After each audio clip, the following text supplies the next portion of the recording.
Continuando nossa reflexão a partir do capítulo 13, esse capítulo dos últimos tempos no Evangelho de Marcos, nós lemos em seguida, agora no versículo 14, Jesus sempre falando aos discípulos, quando vocês virem a abominação da desolação instalada onde não devia estar.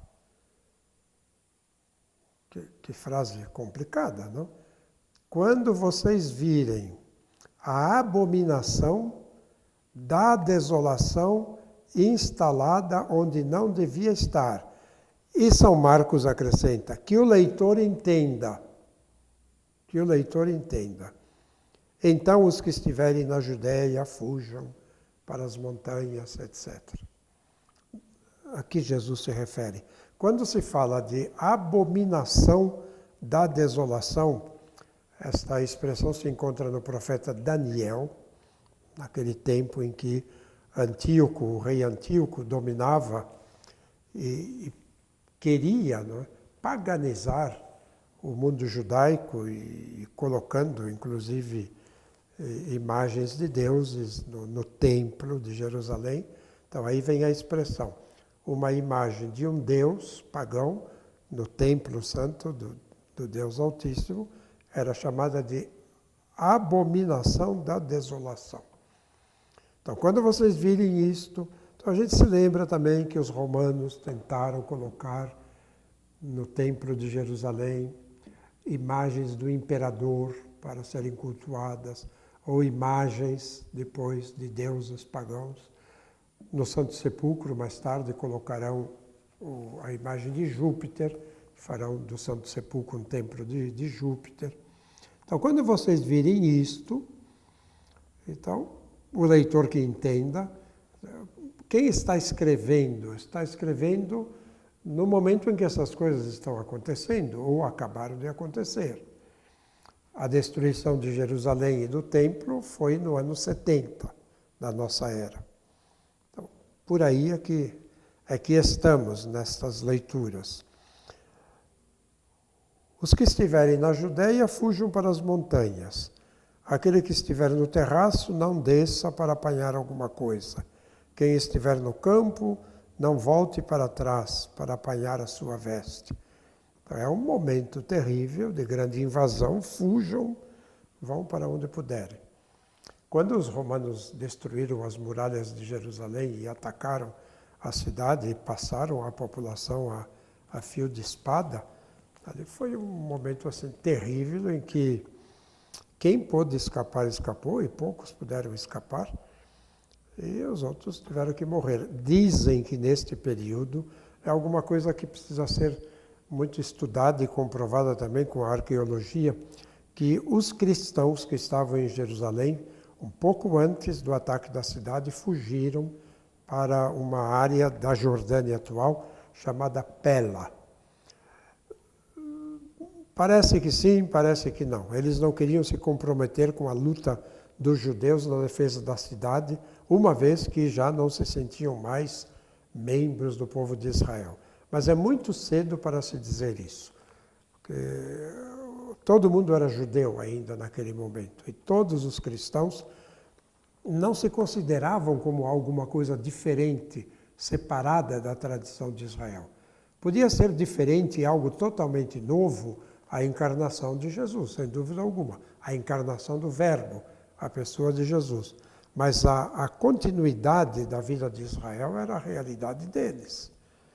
Então, muito provavelmente os cristãos ficaram ali também e lutaram junto com os outros para a defesa da cidade, uma luta que não se podia esperar que vencessem. Depois disso, ainda houve um ou outro líder, como um muito conhecido, chamado Bar Kokhba, o filho da estrela, que junta os remanescentes de Israel e tenta enfrentar os romanos que dominavam tudo e dominavam a cidade santa. Isso já depois do ano 100, 130 por aí. E Rabi Akiva, olhando este grande líder, dizia: esse é o Messias que deve chegar para libertar o povo. Foi a última reação dos judeus antes da destruição total e a dominação de Jerusalém e a transformação da cidade judaica em cidade romana, em cidade pagã, com a mudança do nome da cidade. Deixou de se chamar Jerusalém e passou a se chamar Aelia Capitolina, o nome que os romanos deram, e começaram até a modificar a estrutura interna da cidade, fazendo o grande cardo, a grande estrada central dentro da cidade, grande avenida com comércios laterais que se encontram ainda hoje nas ruínas do subsolo de Jerusalém. É um momento realmente difícil que o autor conhece, os cristãos da época conhecem, nós não conhecemos tanto porque são coisas da história que não ficaram escritas e nem se conservaram nos seus pormenores. De qualquer forma, Jesus está dizendo, olha, alguma coisa muito terrível está acontecendo. Pedi que isto não aconteça no inverno. Aqueles dias haverá uma tribulação tal que não houve desde o princípio do mundo, que Deus criou até agora e não haverá jamais. Agora, estão falando do fim dos tempos, fim do mundo, ou do fim de Jerusalém? Ou da destruição que os romanos fizeram de Jerusalém? Vejam que as frases se misturam, os pensamentos se misturam. Aquele que escreve tem diante de si vários momentos da história. Se o Senhor não abreviasse esses dias, nenhuma vida se salvaria, mas por causa dos eleitos ele abreviou os dias. Então, se alguém disser, eis o Messias aqui, ele volta ao tema do início. Eis o Messias aqui, eis o Messias ali, não acreditem, dizer, não acreditem. Hão de surgir falsos messias, falsos profetas, que apresentarão sinais e prodígios para enganar, se possível, os eleitos. Fiquem atentos, eu vos predisse tudo. Então, a advertência, não se deixem enganar, muitos vão dizer, aqui está o Messias, e na história, ao longo da história, na história de Israel, a história posterior à destruição do templo, quando houve a grande dispersão pelo mundo afora, muitas vezes apareceram Messias entre os judeus. Homens sérios, homens grandes que arrebanharam muita gente e se apresentaram como o Messias Salvador, eles mesmos se proclamando o Messias, aquele que o povo esperava.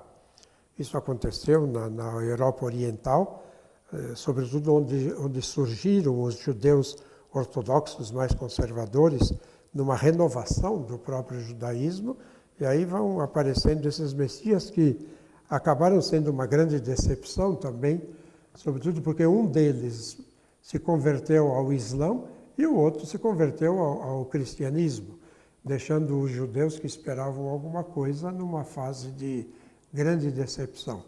Mas aparecem depois outros que não se proclamam Messias, mas que serão mestres, realmente mestres de uma verdadeira sabedoria, de uma grande espiritualidade, como um deles que é conhecido como Baal Shem Tov, o mestre, o senhor do nome, do bom nome, que é o nome de Deus. Aquele que conhece a Deus, tem uma experiência de Deus e transmite. Então, atenção com os messias que aparecem. Estão aparecendo sempre por todos os lados e não nos façamos nós messias sem ser, né?